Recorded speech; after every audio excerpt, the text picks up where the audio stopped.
Hello, Reading Zone. I'm Jason Rohan, and I'm an author. You may remember a previous series of books I wrote called the Kuromori Chronicles, which were set in modern day Tokyo. And that was an action adventure fantasy series with lots of strange monsters, perfect for fans of anime and manga. Well, I've got a new book I'd like to tell you about called Stealth, Access Denied. And this is a little different for me. It's set in London, which is obviously where I live and grew up. So it's a city I know well, and it's set in modern times, just a couple of years in the future. The main characters are three ordinary kids, and they go to school on an ordinary day, and then things start to go wrong from there. I wanted to tell a story in which the reader, could relate to what's happening because we all go to school, we all have to put up with teachers and lessons and various things. And I thought, wouldn't it be interesting if something came along that had totally disrupted that day? And that's why I've gone in this particular direction.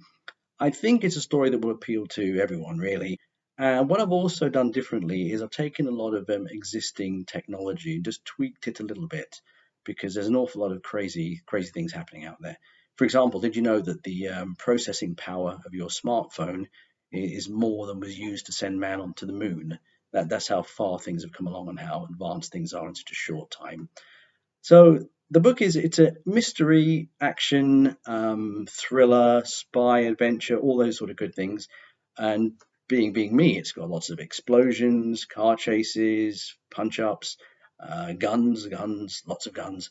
Because that's the sort of stuff that appealed to me when I was younger.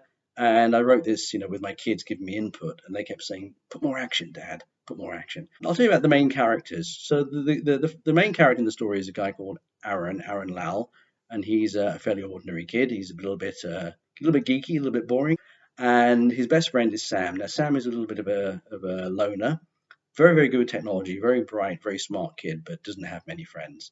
And to add to the mix, we have Donna, and Donna is a force of nature really, and she's very different from the boys, and she makes things work. It's like you have fuel and you have air, and then you add a spark. Well, Donna is that spark, and she makes things happen. So it's a 100-mile-an-hour romp, really. I hope you'll like it. I'll just read you a little bit from the beginning to give you a flavour of the book, and then if you like it, by all means, please go and find out more about what happens in the story. So 8:52 a.m. is when we start, so 10 to 9 before school. "Why are there police at your house?" Arun blinked in response, unable to decide which was more weird, what Donna had said, or that she had spoken to him at all. Was the best he could manage. Donna gripped the lapel of his school blazer and hauled him aside. Other Year 7 surged past in the corridor, hurrying to their classrooms for registration. "I said, why are the feds at your house, dummy? I saw them show up just after you left." Arun shook his head, dumbfounded. "I don't know what you're talking about." "That's right, Donna," Sam said, sticking up for his best friend. "How would you know?" Donna sneered. "Let me go," Arun said, trying to pull away. "We'll be late for registration." The corridor was almost clear. "Listen," Donna said. "You can go to class and be teacher's pet, or you can come with me and suss what's going on. They were plainclothes cops, you know."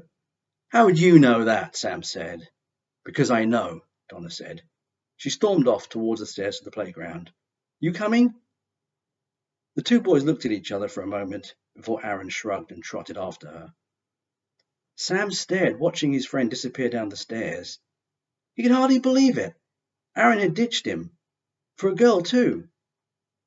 Then again, what if Donna was right and the police really were at Arun's house?